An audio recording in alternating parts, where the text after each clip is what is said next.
Supreme કોર્ટે કેસની સુનાવણી કરતા મહત્વનો નિર્ણય લીધો છે કે જો ડ્રાઈવર પોતાની લાપરવાહી કે પછી સ્પીડમાં વાહન કે સ્ટન્ટ કરી અથવા તો ખોટી રીતે વાહન ચલાવવાથી તેનું મૃત્યુ થાય છે તો આ કેસમાં મૃત્યુ બાદ વીમા કંપની વીમાના પૈસા આપશે નહીં। કોર્ટે કહ્યું કે પરિવારે સાબિત કરવું પડશે કે અકસ્માત મૃતકની ભૂલથી થયો નથી અને જે વીમા પોલિસીના દાયરામાં હતો તો જ વીમો ચૂકવવામાં આવશે।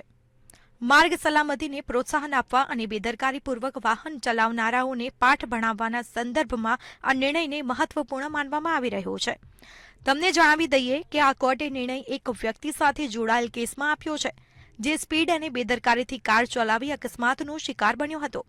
આ અકસ્માત 18 જૂન 2014ના રોજ થયો હતો જ્યારે વ્યક્તિ પોતાની કારથી કર્ણાટક સ્થિત મલ્લાસાંદ્રા ગામથી અરસીકેર શહેર જઈ રહ્યો હતો। વ્યક્તિએ લાપરવાહીથી ગાડી ચલાવી અને ટ્રાફિકના નિયમો તોડ્યા અને આ અકસ્માતમાં વ્યક્તિ ગંભીર રૂપે ઘાયલ થતા તેનું મૃત્યુ થયું। તો આવી ભૂલ ક્યારેય કરતા નહીં અને ટ્રાફિકના રૂલ્સને ફોલો કરો અને સેફ ડ્રાઈવ કરો। આવી જ માહિતી માટે જોતા રહો મંતવ્ય ન્યૂઝ।